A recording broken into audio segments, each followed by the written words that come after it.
Hi, everybody. Matt Bernier, joined by Woodbine analyst Dawn Lupul, taking a look at the Sunday Woodbine play of the day. We're going to take a look at race number 7/8 of a mile on the main track. It's an optional claiming event. Dawn, there are a number of horses in here. It's a big, full field. And before we actually dive into who we like in here, there's a couple of interesting formulator facts for a number of horses in here. So we'll touch on each one, and we'll see if it's a positive or a negative in your opinion. Let's start off with the number 2, Bayard. First time going out for Norm McKnight, and for McKnight, past 2 years winner, last out first after the claim in sprint races, 5 for 11 with a 481 ROI. I suppose the question is, can this horse handle the synthetic?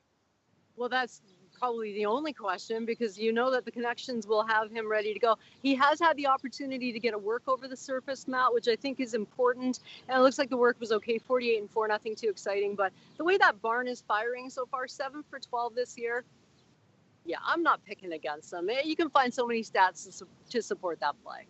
The number 8, Roxy's Vision, is a horse highest last out buyer speed figure in the field. That was back in the early December of last year, but we have a little bit of a negative number for the trainer Ian Black. Past 5 years, 61 to 180 day layoffs, only 2 for 47 with a 38-cent ROI.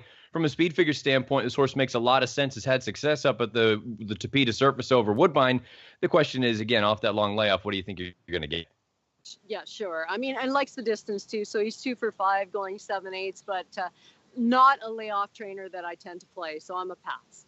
Number 10 is Butterfly Dance, going out for the always dangerous Malcolm Pierce. Over the past 5 years, synthetic, 61 to 180 day layoff in sprint races, 4 for 20 with almost a break-even ROI of 186. Another horse that's done some good things. I'm a little bit concerned. Seems like the turf is really where this one has done more better sort of running than the synthetic. Yeah, I think so too. But if you've ever been to Woodbine, you know we were right on the flight path, Matt. So we'll just let my airplane go by. Yeah, great stats there on Butterfly Dance. I like this horse, though. I really do. First time gelding, I think that there's a lot there. I think he'll be okay. I'm putting him on my tickets somewhere. Not really high up, though. The outside runner is Bet on Mike, goes out for Roger Ratfield over the past 5 years. Synthetic, 180-plus day layoff, 7/8 of a mile, 4 for 9 with a 519 ROI. Another trainer, always fear whatever Roger Ratfield sends out. This is a horse that if you just want to look and see, you've got to go 4 starts back. You've got an 88 buyer going 6.5 furlongs. If this horse is ready to fire, I would imagine she's dangerous.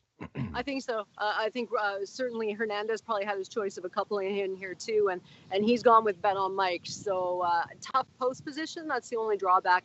Good horse. Seems like you may have tipped your hand a little bit. Yeah. Who are you going to go with here in this race on Sunday afternoon? Well, I'm playing exactas and trifectas here because the value should be there for sure with this big field. But the 2-horse Bayard will be at the center of my selections. Going to team him up with a 3-horse Slip Kid as well. He's 5 for 6 at the trip, so distance specialist. And then I'll throw in that 12-horse Bet on Mike as well.